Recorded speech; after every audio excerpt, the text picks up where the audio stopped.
दोस्तों जैसा कि पिछली वीडियो में मैंने आप सभी को बताया था कि इस साल अक्षरा सिंह और खेसारी लाल यादव का एक नहीं बल्कि कई सारे होली सॉन्ग आने वाले हैं। कल परसों एक गाने का पोस्टर रिलीज हुआ था और कल फिर एक गाने का पोस्टर रिलीज हो चुका है।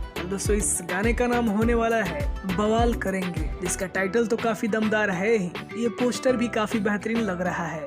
आप सभी को बता दें कि इस गाने को लिखा है मनोज मतलबी जी ने और इस गाने में म्यूजिक है अविनाश झा जी का। कल बात करें इस गाने की रिलीजिंग की तो आप सभी को बता दें कि इस गाने को रिलीज किया जाना है अक्षरा सिंह के ऑफिशियल यूट्यूब चैनल पर। हालांकि फिलहाल अभी इस गाने का सिर्फ पोस्टर ही रिलीज हुआ है। कल बहुत जल्द आप सभी के बीच इस गाने का टीजर भी आएगा और उसके बाद इस सॉन्ग को रिलीज किया जाएगा। तो दोस्तों आप सभी को ये पोस्टर कैसा लगा ये हमें कमेंट में जरूर बताइए और ऐसे ही अपडेट पाने के लिए हमारे चैनल को सब्सक्राइब करिए। वीडियो देखने के लिए आप सभी का बहुत बहुत धन्यवाद।